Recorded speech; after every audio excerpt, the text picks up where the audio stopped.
ہم یہ غلطی کر کے خدا نہ خواستہ دوسری بچی کو بھی نہ گنوا دیں۔ اس رات جب میں مائرہ کے کمرے میں سوئی تو مجھے لگا جیسے اس کی روح میرے آس پاس بھٹک رہی ہو۔ اس کی یادیں، اس کے وجود کی خوشبو اس کے بستر میں بسی ہوئی تھی۔ اس رات بہت دیر بعد مجھے نیند آئی، حالانکہ خالہ میرے قریب ہی سو رہی تھی۔ اگلی صبح بھی جمعہ تھا۔ ٹھیک اسی وقت مائرہ کا لباس پہن کر میں گھر سے نکلی۔ مجھے لگا جیسے میں خود مائرہ ہوں اور اس کی روح مجھ میں سما گئی ہے۔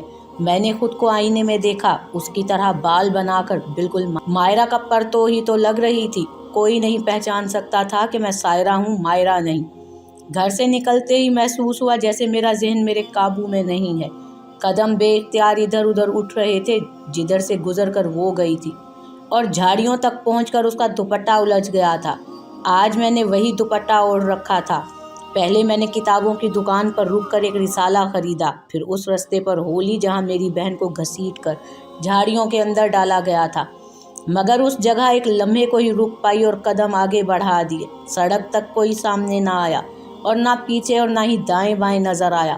گھر میں سلامتی سے آتے دیکھ کر امی نے اللہ کا شکر ادا کیا۔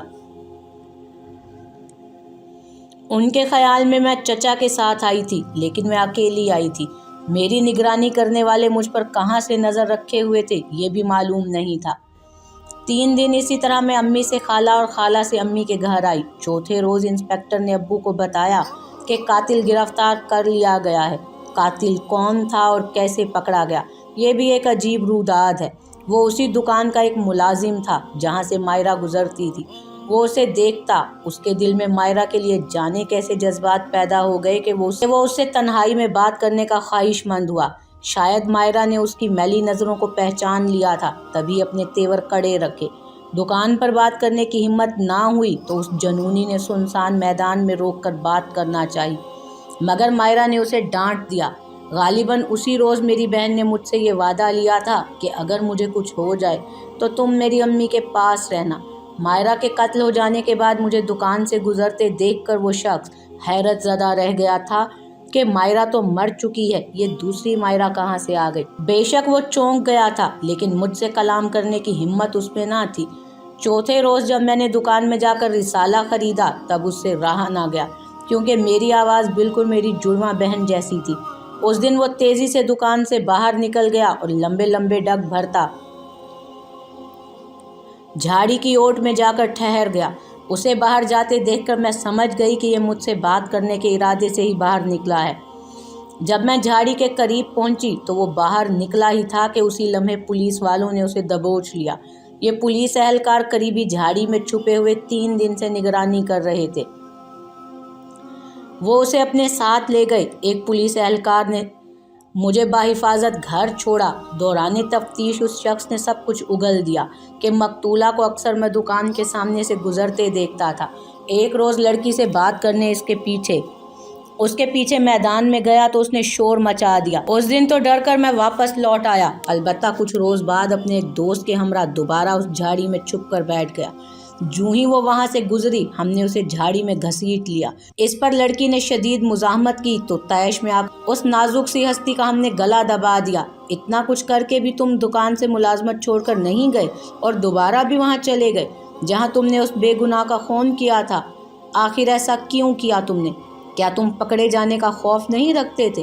مرنے والی کو دوبارہ زندہ سلامت دیکھ کر میں حیرت زدہ رہ گیا تھا۔ سوچتا تھا کہ اتنی مشابہت کسی سے نہیں ہو سکتی۔